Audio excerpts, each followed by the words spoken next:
Bonjour parents et chers parents, et bienvenue dans ce nouvel épisode, le 9e déjà, où on va parler de cette sale bête invisible qu'on appelle le manque de confiance en soi parentale. Bon, c'est vrai, je vous l'accorde, c'est pas très sexy dit comme ça, mais rassurez-vous, on va tout désamorcer avec douceur, humour et un peu de bon sens. Et oui, oui, oui, ça existe encore. En tout cas ici, voilà. Vous êtes prêts à lâcher la culpabilité et à reprendre votre place de parent, presque serein? Allons-y. Alors, il y a d'abord le problème de l'imposture du parent parfait. Ah, le fantasme du parent parfait, j'en ai parlé dans d'autres épisodes. Le genre de parent qui cuisine bio, lit des histoires Montessori tous les soirs et connaît par cœur les horaires de la cantine. Eh bien, devinez quoi? Ce parent-là, il n'existe pas. Arrêtons de jouer à devine qui culpabilise le plus. À force de viser la perfection, on oublie l'essentiel, être là, sincèrement, entièrement. Le deuxième point, c'est la peur de l'échec. Un parent qui a peur de mal faire, c'est un parent qui aime en fait profondément ses enfants. Mais à force d'avoir peur de se planter, on finit par ne plus rien oser. Et c'est là que ça dérape. La solution? Rappelons-nous que l'éducation, ce n'est pas une recette de crumble. C'est vivant, c'est imparfait et surtout c'est normal. La troisième chose à prendre en considération, c'est la comparaison avec les autres parents. Petit conseil, si vous passez 10 minutes sur Instagram à regarder la vie des autres parents, eh bien, je vous le dis, posez votre téléphone immédiatement. Ce que vous voyez sur Instagram et autres réseaux sociaux, c'est une vitrine, c'est-à-dire pas la vraie vie. Personne ne poste son enfant qui fait pipi dans une plante verte et pourtant ça arrive. Et oui, le seul baromètre, c'est vous et la relation que vous construisez avec votre enfant, qui n'est pas celui de la voisine, même si on pourrait penser que certains comportements sont identiques.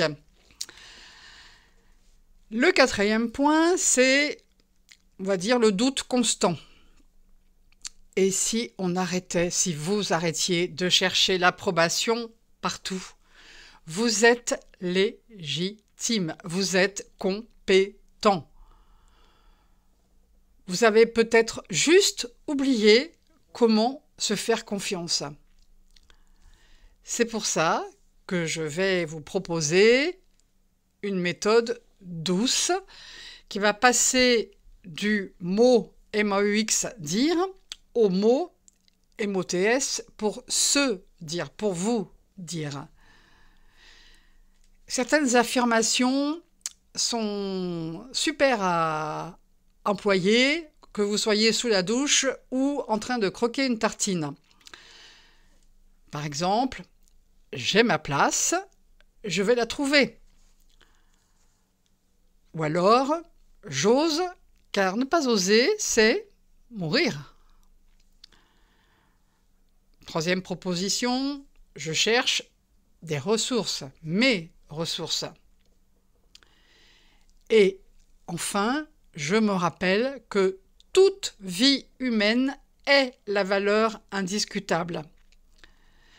Alors, je précise tout de suite que ces 4 affirmations, ce n'est pas la méthode Coué.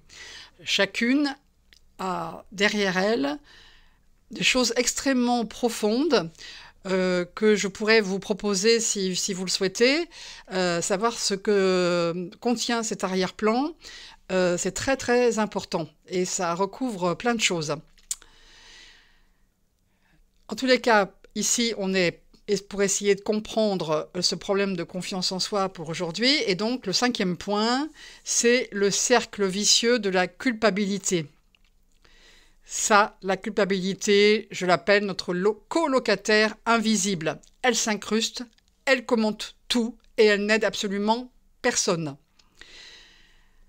Briser ce cercle de la culpabilité, c'est s'autoriser à être humain, pas parfait, mais présent. Et ça, c'est déjà énorme. Donc, je dirais en conclusion que être un parent confiant, ce n'est pas avoir toutes les réponses. C'est en fait oser se poser les bonnes questions. Ce n'est pas non plus ne jamais douter, mais c'est choisir d'avancer malgré le doute. Alors, ce que je vous souhaite aujourd'hui, c'est que vous ne cherchiez plus à avoir confiance, mais de décider d'être confiance. En descriptif, je vous donnerai 2 liens sur des articles que j'ai écrits sur mon site. L'un qui s'appelle « 7 clés pour une parentalité confiante » et l'autre « 5 conseils essentiels pour sortir du doute ».